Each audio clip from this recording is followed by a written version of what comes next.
Welcome back to Invisible Machines, a podcast where we explore the expanding world of AI agents and conversational technologies. I am Josh Tyson, co-author of Age of Invisible Machines, a best-selling book all about the agentic approach to automation and the pursuit of organizational AGI. I am joined each week by Rob Wilson, CEO and co-founder of OneReach.ai. As Rob and I were writing Age of Invisible Machines, we drew on his many years of experience with research and deployment of conversational applications. And we did that over the course of numerous conversations, much like the ones we have on this podcast. We're excited to be continuing these conversations with UX Magazine because attention to experience design is absolutely critical for the successful deployment of AI agents. Today, we're going to talk about the ways that conversational interfaces, these invisible machines, are changing not just the ways that consumers use software, but also the landscape for SaaS companies. Put bluntly, AI agents mark the beginning of a new era in software development. Do they also mark the end of software as a service?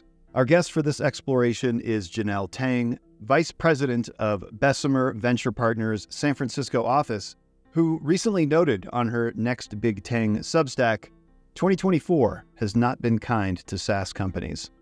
With her focus on early-stage investments in AI and machine learning, data infrastructure, developer platforms, and defense tech, Janelle explains why she is so bullish on the multi-agent approach to automation and why infrastructure is such an important investment right now. Janelle is a Stanford scientist and a former project manager at Salesforce, and we also talk a bit about the ramifications of consumer adoption of AI outpacing enterprise adoption, and how that's related to the business need for more governance and regulation, and why startups have a clear advantage in this moment. So enjoy this eye-opening conversation with Janelle Teng. Invisible Machines is produced for UX Magazine in partnership with OneReach.ai. Named a leader by every major analyst group, OneReach.ai's Generative Studio X platform was built specifically to facilitate the no-code orchestration of AI agents. GSX is trusted by global giants like PepsiCo, PwC, Deloitte, and DHL, but anyone can experience the level of agent orchestration we talk about on this podcast through interactive demos at OneReach.ai. Now, on with the show.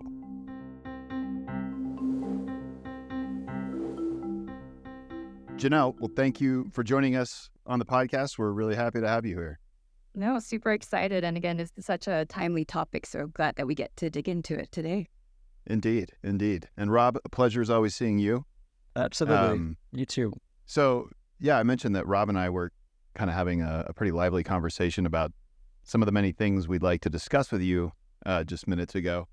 And we were talking about this idea came up that I think has come up a number of times on this podcast, but this idea that software, all it really is just a way for us to communicate with machines and with other people, and that as conversational interfaces start to evolve and become dominant, where does that leave SaaS companies? As we don't really need graphic UIs as users to make sense of mountains of information anymore, and as APIs become less necessary for software to interact with other software, is there a way for SaaS companies to stay relevant if that is our trajectory that we're headed on?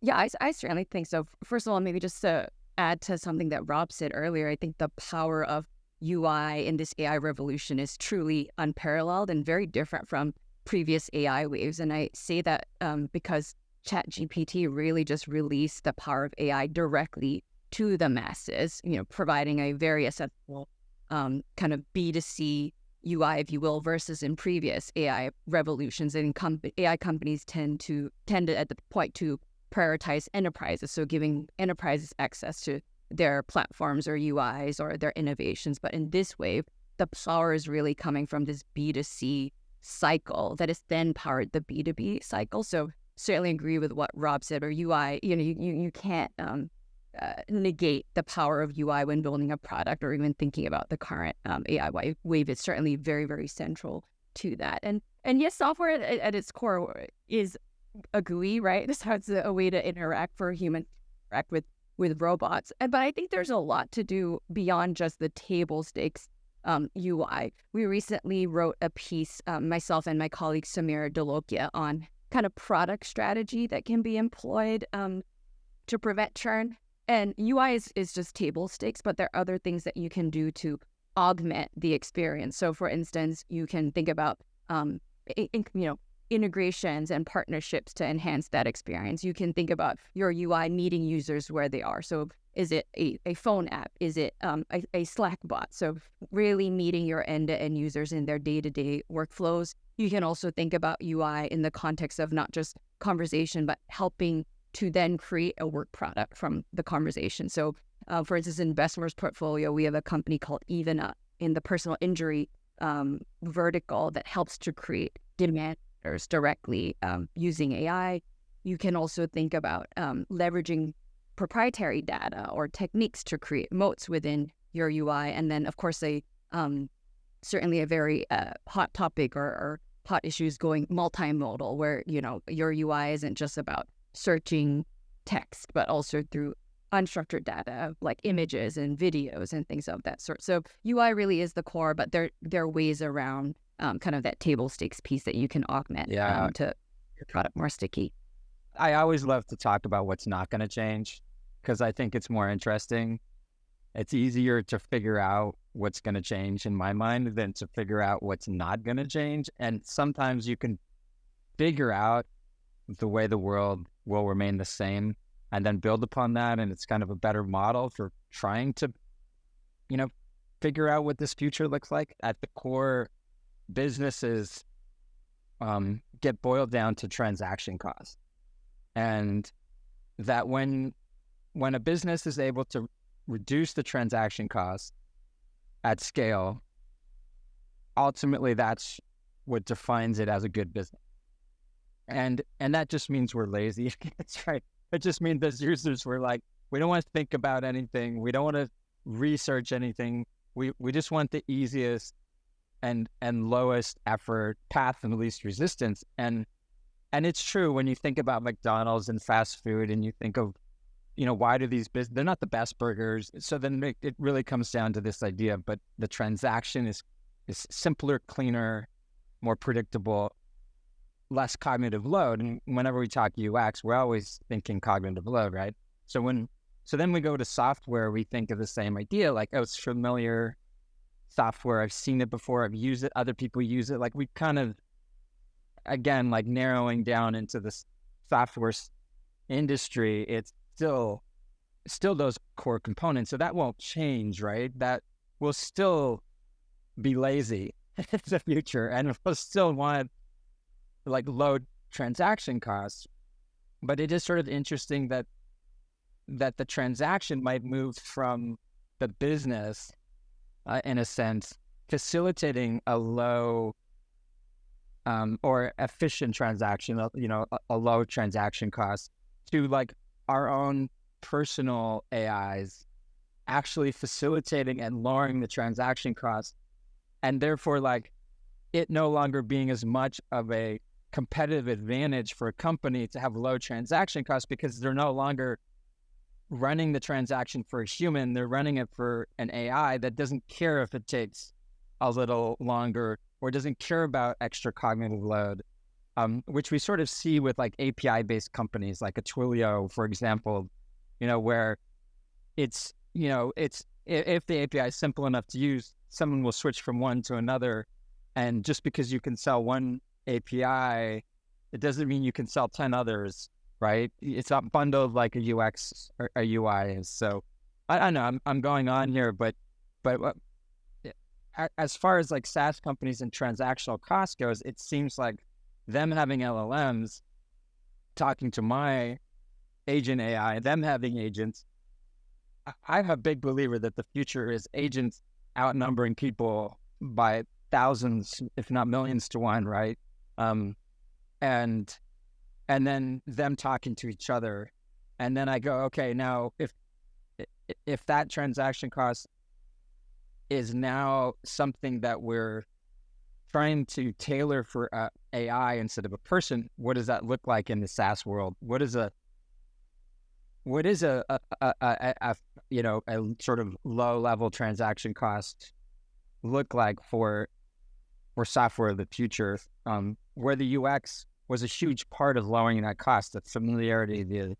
I love that. And a phenomenon we're seeing in this current wave, at least with how AI companies are building their platforms, is they are decoupling or making their front end interoperable with a different back end, or, you know, whatever back end they want to use. And I think is precisely to your point, where you want to make the experience very easy. You want to abstract away the kind of the tedium of getting a back end set up. But what if the world, you know, no one can really predict what the world might look like. Everyone has their kind of thesis, but a lot of companies are kind of hedging their bets, if you will, where they've built their platform to be decoupled and interoperable. So if one day a different kind of backend or AI provider, AI foundation model becomes more popular, or maybe open source just fragments the market completely, you can still switch out your interactive layer to be compatible with that, and vice versa as well, where I think I spend most of my day job is focused on the infrastructure layer, less so the application layer. And I love that my infrastructure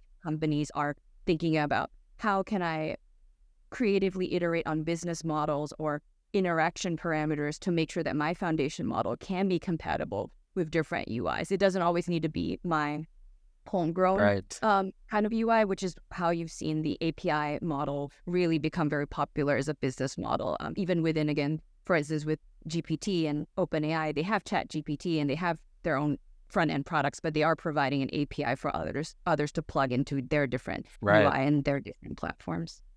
Yeah, and it makes sense what you're saying. It's like, if people are providing different, let's call them models, you could also call them agents, right? I mean, to the interface, what's the difference, right? And the idea that my agent would talk to an agent that's been tuned and honed for a specific purpose makes a lot of sense. It could just be honed, not technically, but just knowledge-wise. It could just contain proprietary knowledge that I have to even pay for access to.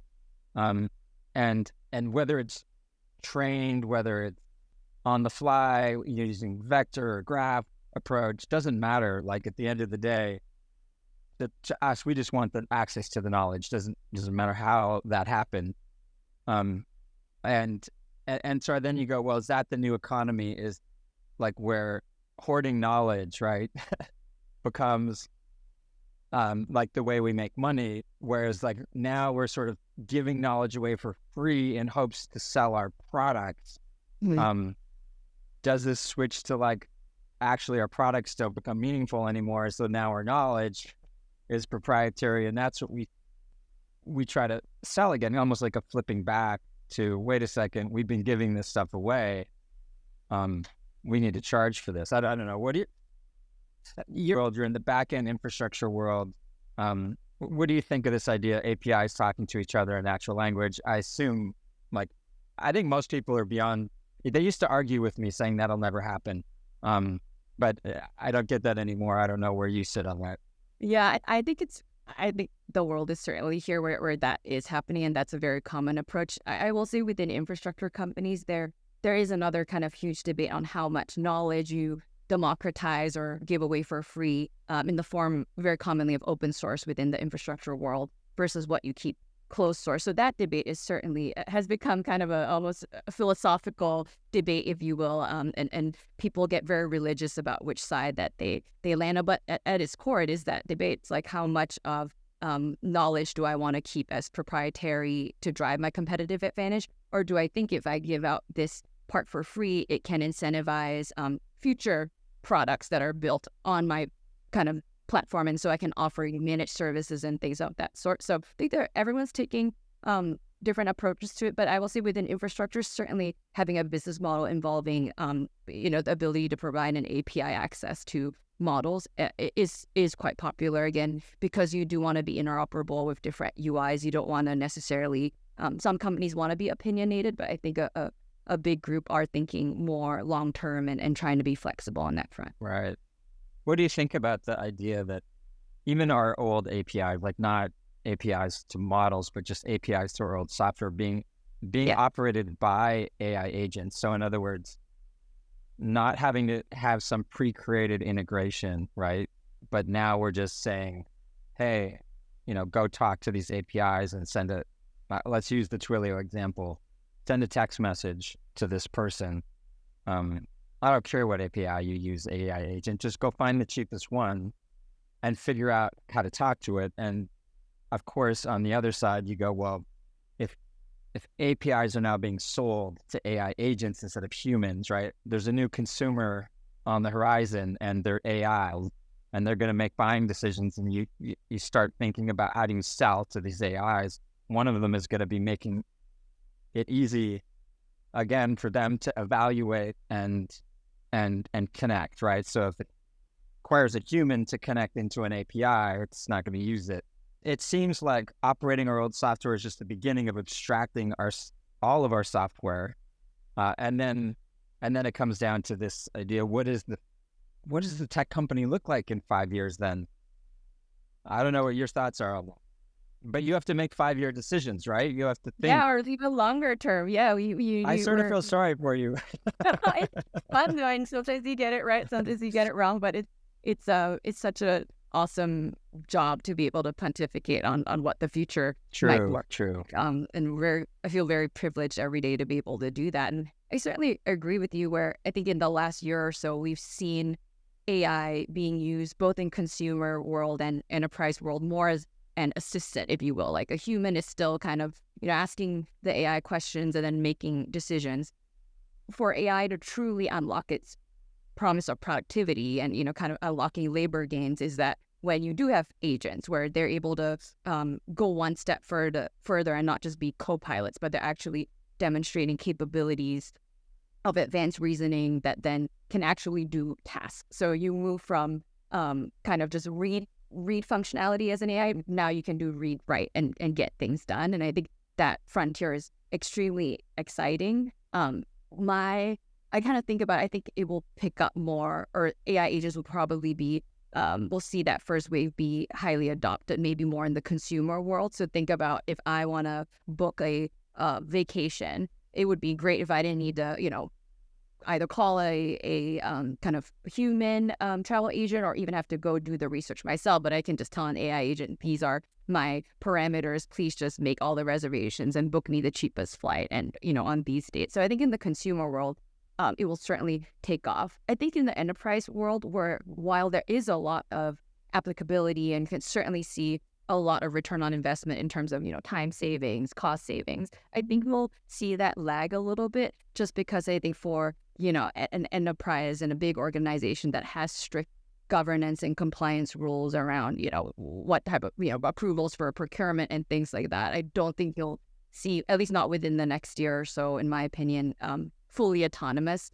AI agents. Right. Part of it is, again, the governance and compliance piece, but also I sometimes think about, hearing feedback around the reliability of these agents may not necessarily be at enterprise grade level yet. Like there's still, high levels of hallucination that can't be tolerated in highly regulated industries, for instance. So it'll take a while, but, the hope is that we will get there eventually. But I think in the consumer world, you'll certainly see this take off, and that might be the first wave of adoption. Yeah, I mean, I see both. I see agents. It really depends on the use case, and it depends on, a lot of businesses use software for mission critical, right? And so when you extend your imagination of what software can do into things that are more soft, like onboarding an employee, you're like, okay, if it hallucinates a little, no big deal, right? Now, when it comes to, paying them or deciding upon a raise, like, no, absolutely not. You would not want to take those risks. And I agree, this is a movement, but I'm glad you brought this up because this was one of the topics Josh and I were excited to talk to you about, because I sort of see a pattern. I don't know, sometimes I think I see a pattern and then a week later I realize I was all in my imagination. But I think this time I am starting to see a pattern emerge where AI for enterprise seems to be really struggling, but not not enterprises using AI. That I don't see struggling, and what I mean by that is not that the enterprise is federating or acknowledging or purchasing the AI, but that their employees are just adopting it and using it without consent, without control, way faster. And I think there was this whole fear of companies are going to adopt AI to take advantage of employees. But what we really see is the inverse happening. We see way more employees adopting AI immediately, really fast, using it to game their jobs and game their employers to work fewer hours, or, you know. So what I find is that the companies in AI that sell directly to the employee, that don't require the federated approach, those companies are doing well. And then the ones that are trying to, let's say, be more responsible, right? That are like, hey, no, we're going to try to sell to enterprise the same way we used to sell software to enterprises. They're the ones struggling because of like you said, the adoption is really slow. And so it's this weird thing where you can't say that enterprises aren't adopting, because they're adopting like mad. It's just not in this centralized way where the company, now that we think of the board of directors and the executives, are adopting it on behalf of their employees. No, their employees are just taking agency and adopting it themselves. And I wonder, does this get clamped down on, or is this just going to be where the employees just adopt ahead of companies, and that's just the new world? I think we saw an iteration of this, in previous cycles with product-led growth within data in particular. So developers kind of, playing around with open source tools or free trials, and then being, so enamored with those tools that they're championing it in large enterprises. I do think we'll see some of that here, and I think it goes back to our previous conversation around that UI piece and being why this current wave is so powerful, because it started as a kind of B2C wave, if you will, with ChatGPT being released into the hands of millions globally, where they had the power of AI and they've experienced the power of AI in their everyday lives. And from there, it then powers this, what I like to call the B to C to B osmosis, where I'm using ChatGPT to take notes or summarize my documents or do search queries. Why shouldn't I? If I can do that in my day-to-day life, like I want to do that at work as well. And so they end up bringing those tools, or those tools start diffusing into the enterprise setting. Right. I do think, at least from customer feedback, more and more companies are now really formalizing their guidelines around what AI tools you can or cannot use at work, because at the end of the day, you don't want sensitive data being, kind of put into different systems without the proper guardrails in place. So I think that it stems more from a compliance and security perspective around company data versus, I don't think it's necessarily saying that, these tools aren't great for productivity or great for time savings or great user experience. But I do think we still need to figure out a lot of the data guidelines and governance issues and regulation on that front. I just wonder if companies are losing control, if there's like, can they get control of this? Is it even possible? One of the models I was thinking about is mobile phones and smartphones. And I remember there was a day where I was like, well, no company would ever let anyone use their personal smartphone for work. Like, it just makes no sense. The company will always supply the phone. But no, I mean, it was crazy how many people use their personal cell phones for work application. And one of our customers is forensic investigation for crime labs. And everybody always, talked about these crime labs being so behind paper and pencil, and they are, like, police departments are so slow to adopt technology. But if you actually followed these folks around, you would see that it's not that they're not adopting technology, it's that they're personally adopting. So they're still using it. It's just not federated, right? And I've had several companies come to me just talking about, like, what if we federated our own LLM? What if we provided our own ChatGPT? Or bought, an off-the-shelf like OpenAI or Copilot or something like that. What kind of productivity gains should you expect to see? And my answer is always like, none. They're already using it. Like, you're not going to see. It's not like that they're not using it. They're using it, and now you're just going to pay for it. But it's not that you're going to all of a sudden see this ROI. There's almost no ROI to be gotten because they're already using it. And other than being so able to like federate the use a little bit. Yeah, and then you go, okay, well, you federate the use to get control of it, and you go, will people obey? I always think these things are faster than they are, but there's one thing that is interesting here, and that's the quick adoption of us personally to AI versus the slow adoption of business. And I'm still trying to reconcile that. Is there a catching up? And I guess I don't know. Are you saying there is a catching up moment, or is this always going to be a trailing thing?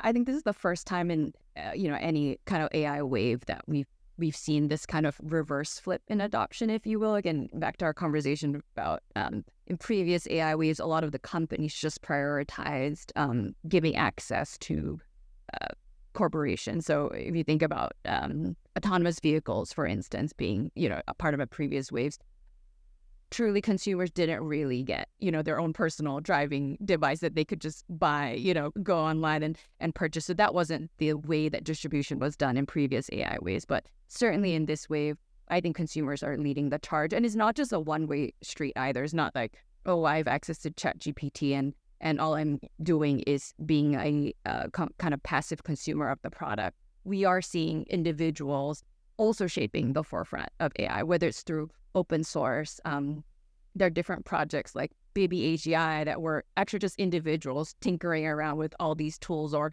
even within the agent space, there are now folks just releasing projects that they've done where they've meshed together different infrastructure tools or agentic tools and are now putting it out into the open for folks to use. So the power here is that it's not just a one-way street from consumers. They're also contributing to kind of experiments and innovation flywheel within the is. But I don't think, I think what needs to be done for enterprise to catch up, regulation really just needs to be more standardized, or there must be more discussion around governance and regulation before enterprise decision makers really fully jump on this train.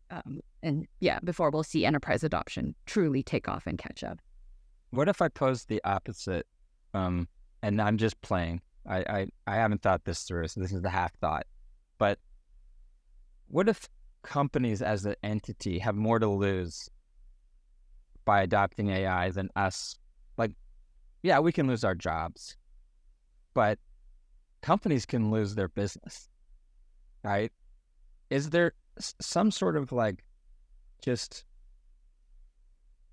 built-in protection that we as individuals are able to enjoy that protect us from a lot of this liability of using AI at work, that companies just, unless like regulation, but almost the inverse, the letting businesses make mistakes and not have to pay such a heavy price. Like, we love the fact that businesses, that's part of the trust, right? That businesses have this double standard and they have to live to a higher standard than us as individuals. But does that just inherently, like in terms of things that won't change, businesses will probably always have to live to a higher standard than us as individuals. And so therefore we're able to take more risks and more likely to adopt. And therefore the companies that will be most successful in AI are the ones that sell more directly to us as individuals versus to companies.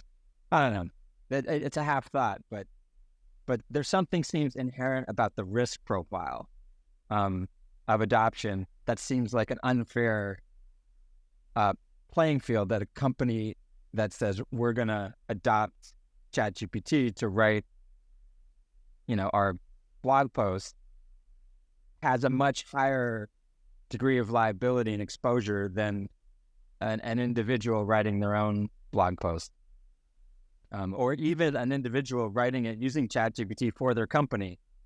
I don't know. What do you think? I think certainly so. I think the enterprise stakes are so high, and we're talking about blog posts, but what about industries such as financial services or healthcare, where even small levels of hallucination could lead to potentially, fatal or even huge impacts on the global economy. I just don't think that the level of reliability of AI is at a comforting point for a high-level decision-maker enterprise to say, I'm willing to implement this and let it run autonomously. What I think we'll see first, and we're already seeing, is that at enterprises, sometimes there's still a human-in-the-loop kind of quality check to the AI's reliability. So that's kind of the baby step to get us there. And, in the analogy within the consumer world, if it's running, I have an agent running a personal query to reserve a restaurant or a vacation itinerary, I'm the human in the loop kind of quality checking it at the end. So I think we'll see baby steps to get there. I think reliability from a fundamental perspective needs to catch up. The regulation around data and compliance needs to also be there before we really see things take off, and at least the in autonomous guardrails for these guys to feel safe. So it's possible they'll always lag, and it's possible that's fine because, they lagged in communication channels. We always lead as individuals. Text messaging, I go all the way back to the days when businesses never text message, and the early days of what the Twilios at the beginning of businesses text using the channel, right? So maybe AI is just another pattern that we've seen before. Are there organizations, I can't think of ones, that sort of are able to kind of live in the shadows of risk? I don't think there are, right? There are no concepts of organizations that can take the kinds of chances that we can as individuals, other than maybe startups, right? I guess startups have more risk tolerance, I imagine, and maybe that's a reckoning, right? Do you agree with that startups have less? I certainly think the constraint that startups have is that they are resource constrained, right? Whether it's by capital, by talent, and so they need to think creatively and take risks around implementing oftentimes different types of software, the cutting edge of innovations to help them be more efficient, win against the big guys with way less money and being resource constrained. So I do think that they're, at least of all the kind of organizations and corporates and enterprises, they're probably the more willing ones to at least consider adopting technology ahead of the wave and take on and say, we'll figure out some of these questions as they come. Right. Versus certainly if you're looking at, Fortune 500 that reports quarterly earnings and it's every detail is scrutinized about what they do, I think it'll be much harder for them to really be at the edge of adoption. But I guess that makes sense if you think like a startup has even less risk than an individual, right? Because you have this like limited liability protection against you as an individual, and you have something that isn't much of an asset yet. So what are you really risking? You have nothing to lose, right? You may as well. So I guess that's an interesting, it's always been that way, but there's maybe something where that advantage becomes far more significant in a world of AI than it is, than it was, right?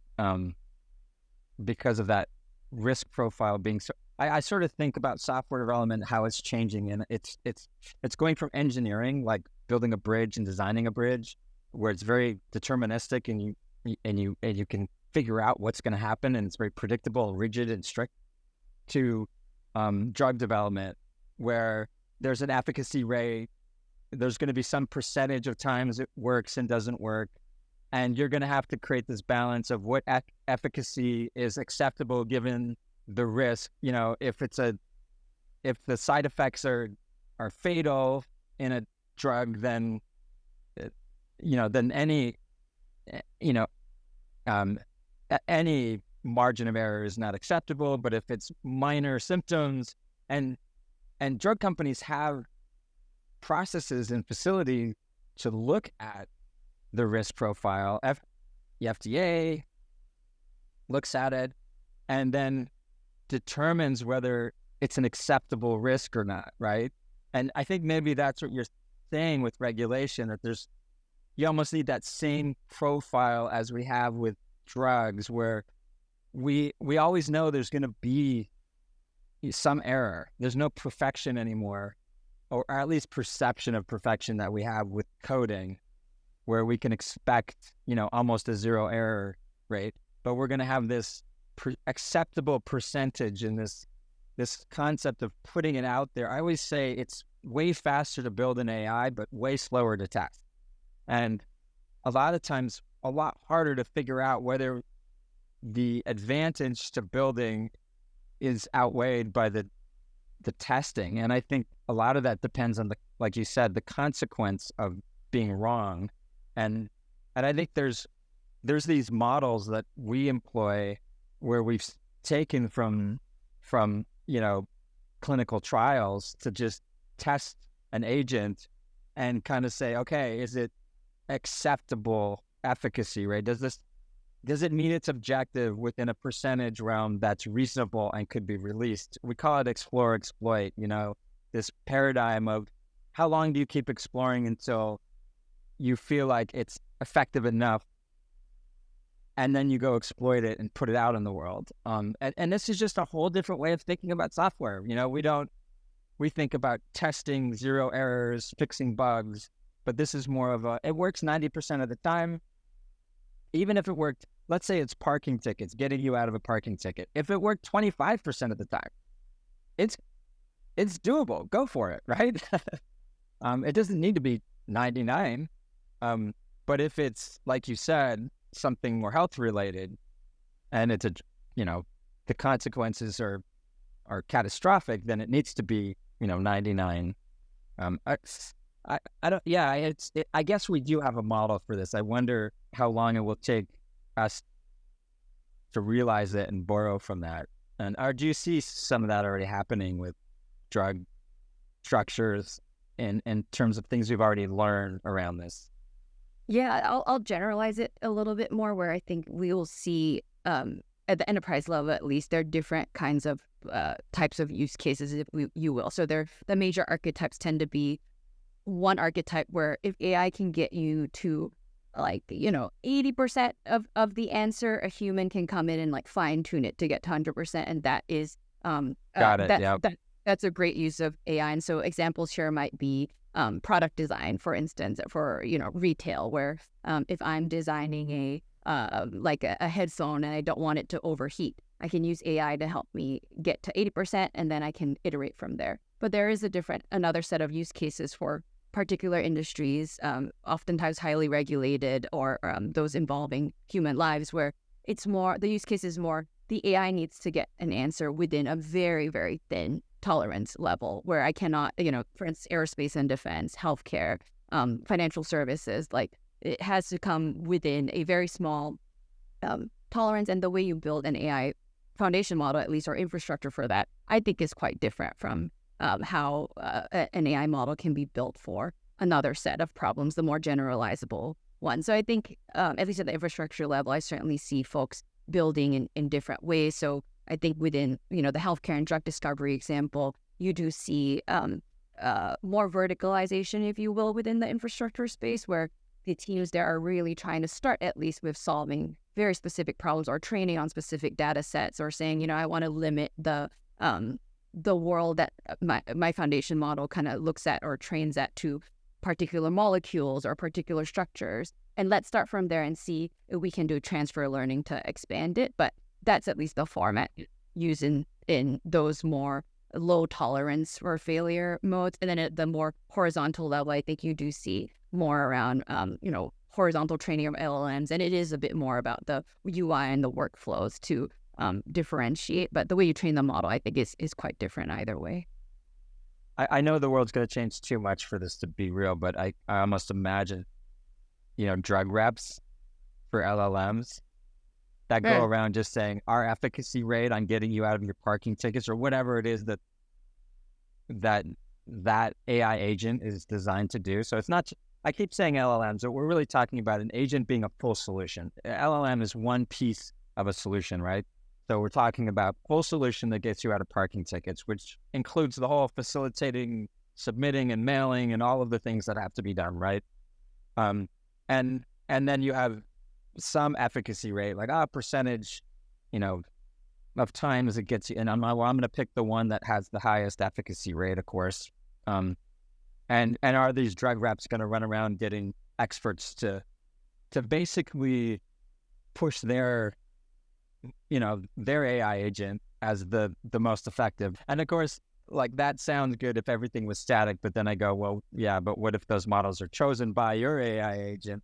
Then we don't have this world in drugs where, the better marketing tools, the bigger Salesforce wins. We now have like AI agents that can see past that to like actual efficacy. So is it this world where AI agents get sold, efficacy is hard to game, and we're just constantly one-upping each other. And it's all startups because big enterprises have too much to lose. Forming the foundation for a powerful movement now, a very popular way of building agents. It's through multi-agent networks where you have specialized. It's not just, a single LLM can't solve everything. So you augment it with agents, right. But it's not just like one agent doing everything. Now you have like I have an agent that's really good at writing. I have an agent that's really good at understanding websites. And that whole network is super powerful. Powerful. And that's what you just described as the framework. And I'm a big fan of agents, like whether you want to call it antagonistic or whether you can observer agent that are either passive or active mode. And this idea that while an agent's operating, there's another agent observing, and it's a different model, likely, possibly, and making evaluations upon that. And maybe interceding where it feels like, oh, wait, you've gone off the rails here. And then I start to think, well, I believe that's going to be commonplace. We're going to have not just one thread. Like because we're one-threaded and we think single-threadedly, typically as human beings, we think that, these agents are going to be single-threaded, but they're not. They're going to be multiple agents evaluating each other's work and saying, wait a second, I always find myself having to rethink solutions by going, well, what if I had another agent observing this agent? But yeah, this idea of agents just operating, like my agent talking to an agent, like you said, that's honed for a specific task, and then evaluating its results before handing it to me. So it's like I asked 5 agents that were physics experts your question, and I got 3 answers that I think would be interesting. And then boom, here's your 3 answers, right? So your agent is the antagonistic one or the observer. But it kind of comes down to this Facebook, which I'm much more aligned with these guys at Meta that say there's going to be many, many, many, many, many agents, not our personal assistant doing everything. I feel like that's a single-threaded mentality. I think businesses are going to have multiple agents and agents swarming and talking to other agents, like you said. And we see human reinforced learning as a key element to how these models get developed. But we're also seeing models being created that replace human reinforced learning. And once those things are reliable enough, they actually could just end up operating live instead of in the background during the training process. They could just operate live, and there could be multiple versions of them just observing these hallucinations and catching them on the fly. Yeah, I certainly think the world is, I'm in the same camp as you are. I'm an advocate that I think multi-agent systems are certainly the way to go, or the way that you will penetrate the enterprise level.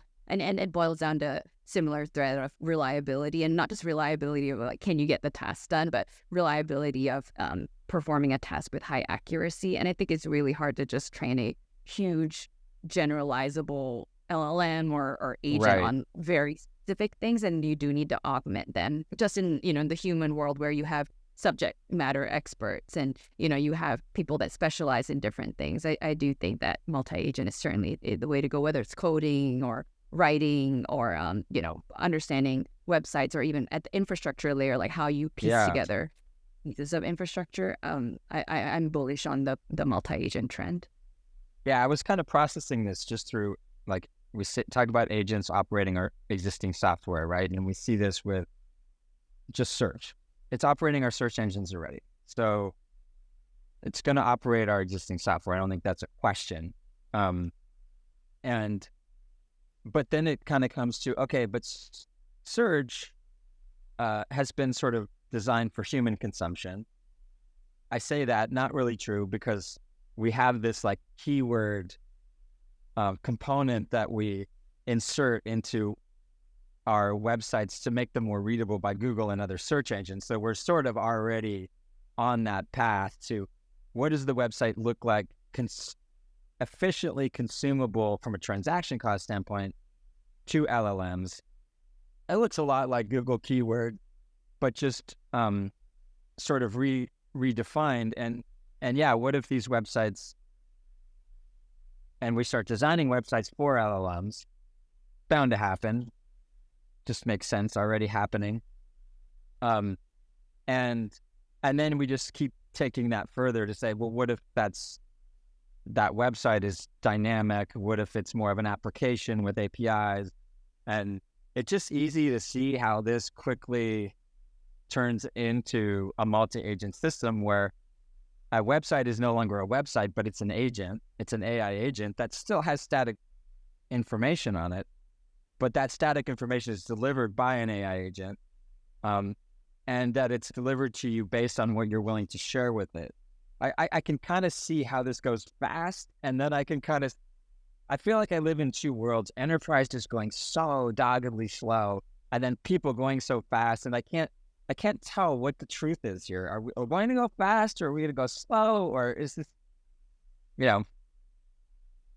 what is going to happen here? Are companies just going to keep holding us back? Is that or are startups going to really hit the ground here and start challenging, forcing large companies to take risks? What do you see? Do you see the pressure from startups yet? Yeah, on big companies? As a VC, I'm super bullish on startups really defining, this AI wave, and again, because they do have, higher risk tolerance to adopt frontier software, and the various reasons, or maybe they're led by folks that just have a mindset that embraces new technology. I certainly think that startups will keep playing a huge role in shaping enterprise adoption or adoption from corporate organizations. To me, I think the B2C to B flywheel is what's, again, very unique about this current wave. And I still believe that we will see consumers really be truly, kind of at the forefront of adoption, followed by startups and then enterprises that hopefully will catch up once some of these guardrails are in place. And to the credit of large enterprises, a lot of them, if you poll their CIOs or CTOs, AI is certainly top of mind for them, and they are willing to experiment, whether it's a proof of concept or spinning out a small for AI adoption. I give those companies a lot of credit of having forward-thinking leaders that do see this as the next platform shift, if you will, a trend or a bubble, but they do believe in kind of the business return on investment with these sorts of innovations. But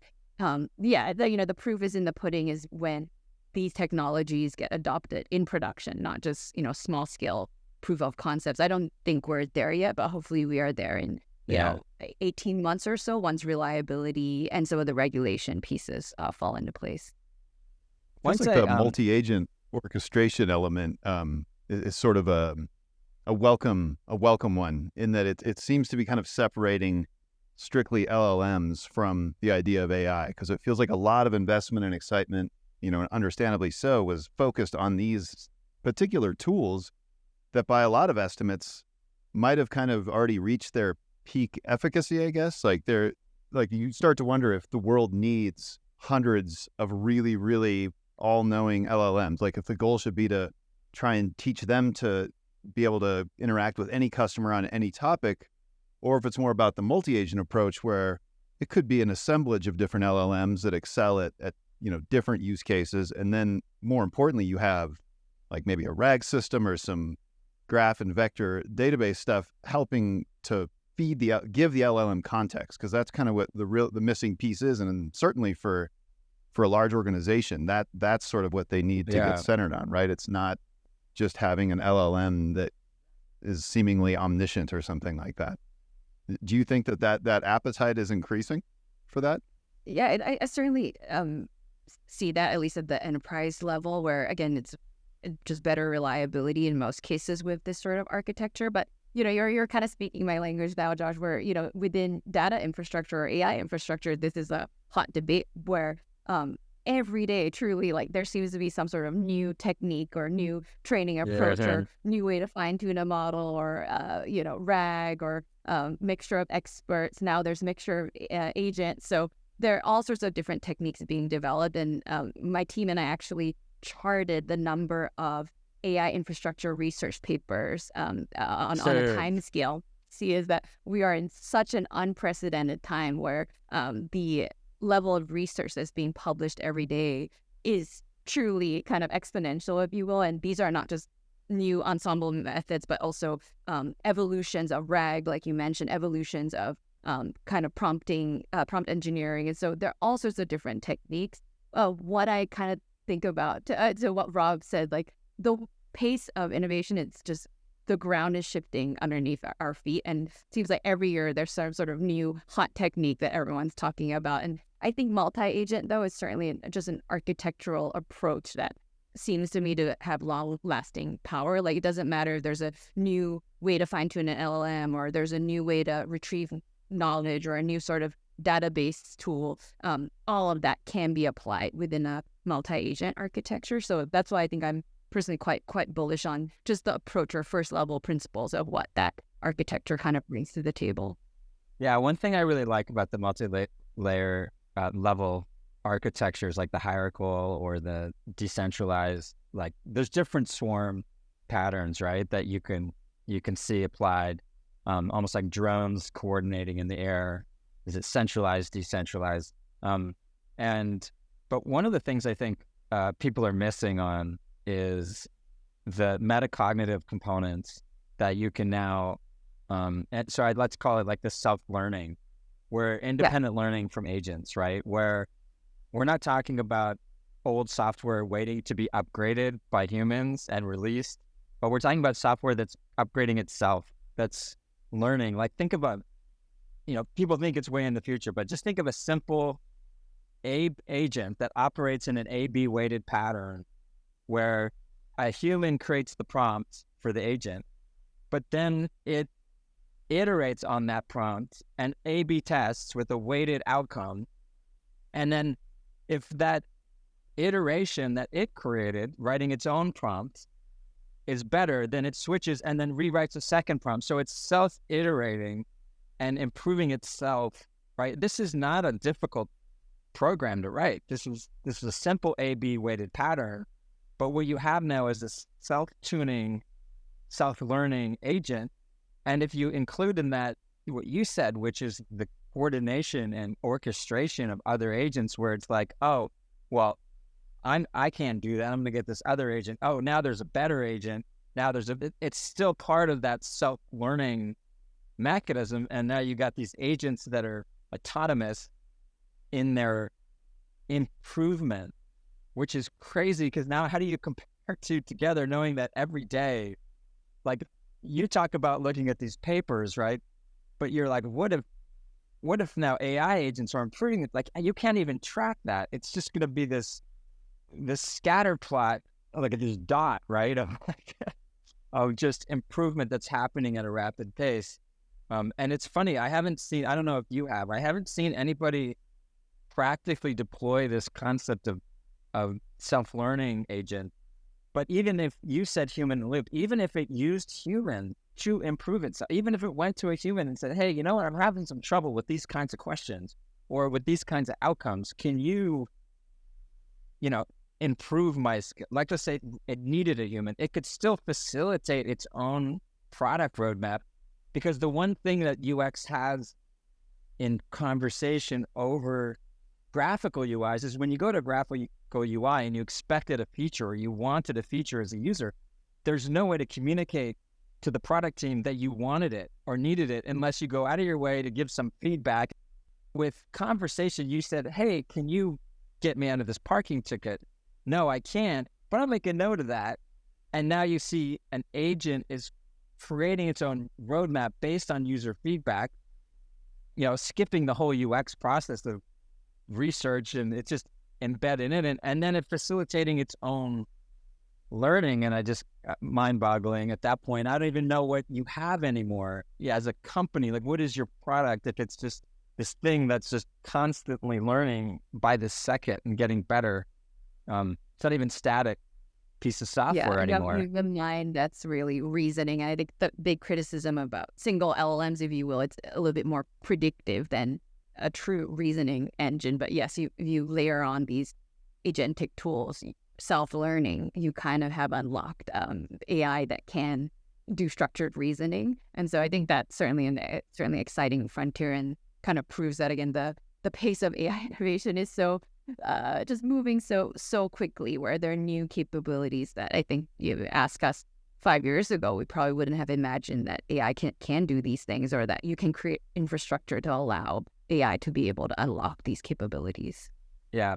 I know there's a couple approaches on this idea of structured learning, like just getting out of the whole generative model and trying to create other models. And I haven't seen anything in my mind that I can see through as compelling as just the simple idea that an AI agent using generative AI tools we have today.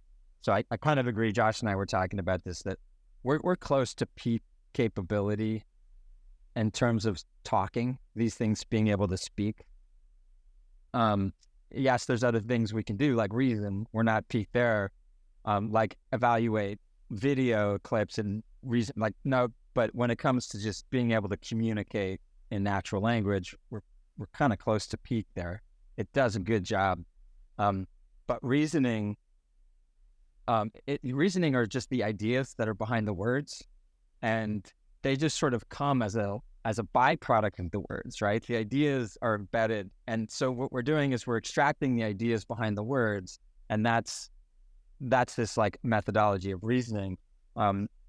And it seems to me that that possibly the fastest way and the most likely way of getting to a reasoning engine, because each company will want processes to operate by there won't be a single way to onboard an employee. So how would you possibly create a generalized reasoning engine for onboarding employees? It seems like what's really next is this concept of a highly fine-tuned context engine that can create highly fine-tuned, accurate context to provide general LLM to do this reasoning. So, them following a contextualized reasoning step by step, and that the real challenge is maybe closer than we think, because it's just about getting an LLM to follow a process that's been provided to it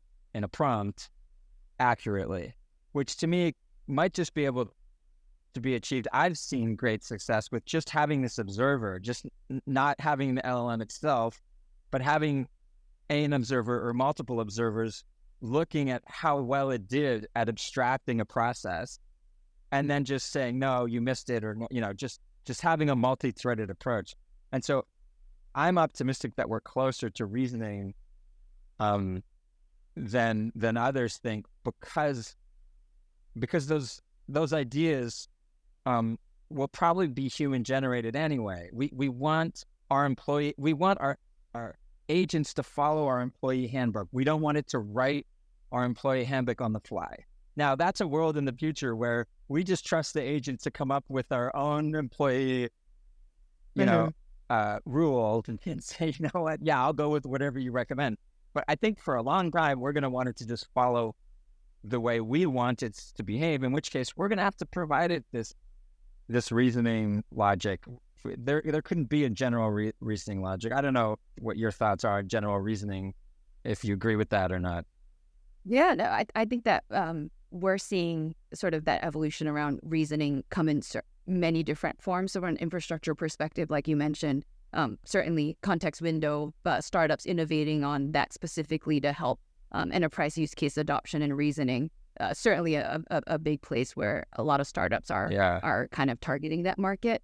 Another place that we're very excited by that won't come, I think at least, won't commercialize in the short term are non-transformer based models, or what we call kind of novel model architectures that aren't constrained by the attention mechanism. And so these could be things that have completely different makeup from the transformer model. It could be around categorical deep learning, graph neural networks, right? Where maybe you have a blob of it's not just, a matrix of tokens, but it's like a blob where the model can just make relationships directly. Right. So there's a lot of stuff happening on both like in a the short term. graph-based, a graph-based approach. Yeah, I could totally see that. I think it's still, there's that front end, that front LLM that will, there's multiple ways to say, here's what our process is. One would be to feed it an employee handbook. Another would be to feed it a graph structure, an ontology, right? That's not structured by a document, which is more for us to consume, and say, yeah, we've just broken this document into a graph, and now it just acts as a data source for that LLM to build that. And as long as it follows the step-by-step instructions it's given, we're good to go. And so, how it's stored, whether, I'm just not a big believer that the processes will be stored in the core training of the LLM, that the general model will be enough, and that the processes will be stored externally so they can iterate faster. We're not spending money training a model when we change our processes. I feel like this will be this sort of external piece that gets brought in real time. And that's just, it just makes sense to me. But I do agree that there's a room for a specific model that is not a general model that my general model may use as a source to define the process that it should follow, or I should follow as the human it's communicating with. I almost see there's multiple horses, but there's two horses in specific I'm looking at. There's the concept that large enterprises will be able to increase profit by hyper-automating at a level that will give them this capital that will be very difficult for startups or anybody else to compete with. So this idea that companies are just going to become incredibly profitable because they adopt AI, and that's their superpower, and they're going to become even more difficult to compete with, against this other idea that startups can take bigger risks, so they're going to adopt faster, and big companies won't ever see that capital because of how slow they're moving. They're just not going to experience that excess capital, and they're going to all move together. So the markets are just going to adapt, and everyone's going to be doing stock buybacks or whatever with that money, and it's all going to level. I don't know. What are your thoughts between those two horses? Do you see those as the key drivers of who's going to have the advantage here?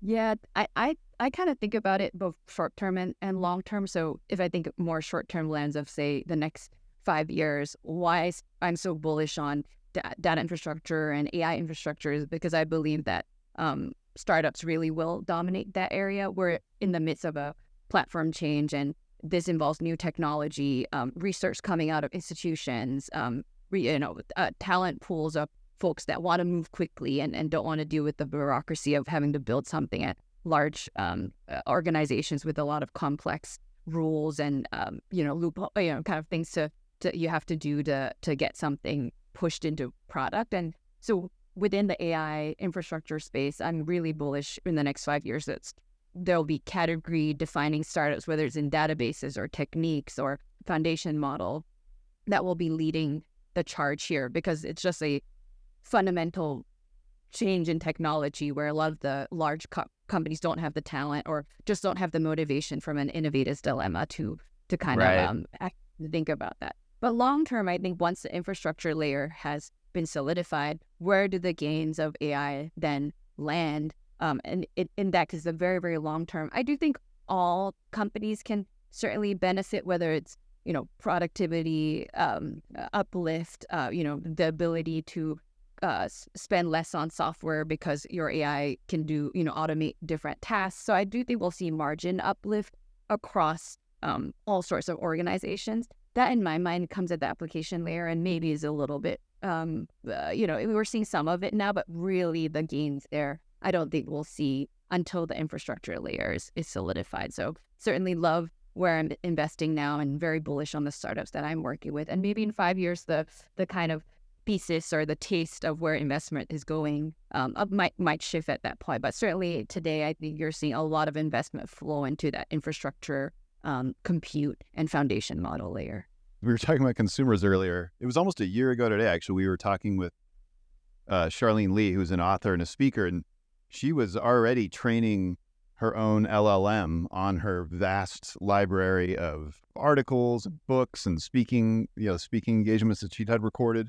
And I think her goal was sort of to make almost like a digital twin of herself that she could then perhaps commoditize. Like if people wanted time with her, they could have time with her. They could, maybe a discounted rate, have time with her digital twin. But that almost feels like it could create a new consumer class too, that could happen more quickly than enterprise adoption almost, where, consumers might create their own almost like AI agent buffer layer that they require brands to go through creative means. So I wonder if too, that might be another force pushing from a different direction that's going to affect startups and enterprise. Oh, absolutely. And even just avatars or how we think about companionship. I spent less of my time in the consumer world, and we have certain partners at Bessemer that really focus on that front. But the types of B2C startups that you're seeing, and I just think at a fundamental level, like, what does human interaction mean in a world where,